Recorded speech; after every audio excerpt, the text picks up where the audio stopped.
कुछ समय पहले की बात है। एक हरा भरा जंगल था। उसी जंगल में एक बेहद सुंदर मोर रहता था। उसके पंख रंग बिरंगे, चाल में शांति और आवाज में गूंज। जंगल के सभी पक्षियों उसकी खूबसूरती की तारीफ करते थे, लेकिन मोर को अपनी सुंदरता पर गर्व था। उसी जंगल में एक मोरनी भी रहती थी।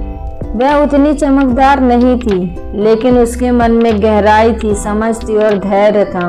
वह हर बात को शांति से देखती, समझती और फिर कदम बढ़ाती। मोर अक्सर उसे ऊंचे पेड़ पर बैठकर नाचता और सोचता, मेरे जैसा सुंदर पंख किसी के पास नहीं, मुझे मेहनत करने की क्या जरूरत। जबकि मोरनी रोज सुबह जंगल में निकलती, वह अपना खाना ढूंढती और मौसम को समझती, आने वाले समय के लिए खुद को हमेशा तैयार करती।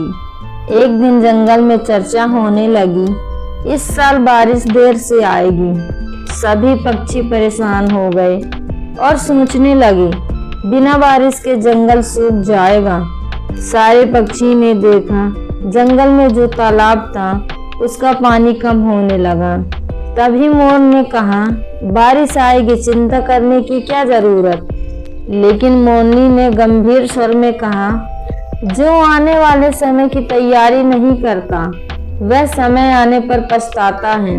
मोर ने उसकी बात को हल्के में ले लिया।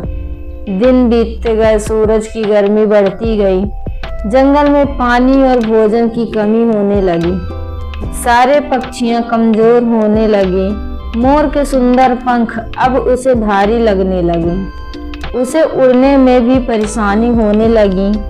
एक दिन मोर ने देखा कि मोरनी अब भी शांत है। वह कम भोजन में भी खुद को संभाल पा रही है। एक दिन मोर ने हैरानी से पूछा, तुम इतनी मुश्किल में भी मजबूत कैसे हो।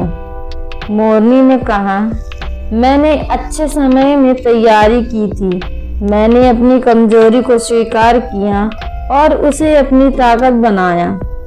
कुछ दिन बाद आखिरकार बारिश आई, लेकिन तेज बारिश, आंधी तूफान के साथ। बड़े पेड़ गिरने लगे, कई पक्षियां डर गए। मोर ने पहली बार मोरनी की बात मानी। दोनों एक सुरक्षित गुफा में चले गए। बारिश रुक गई और जंगल फिर हरे भरे होने लगे।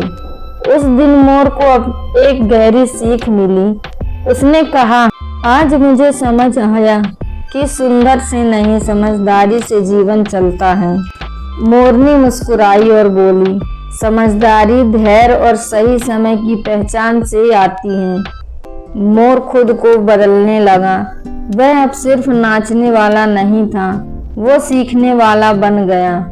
और मोरनी सिर्फ शांत रहने वाली नहीं, बल्कि मार्ग दिखाने वाली बन गई। दोस्तों, हमें इस कहानी से यह सीख मिलती है कि जो सही समय पर तैयारी करता है, वही हर तूफान से बच जाता है।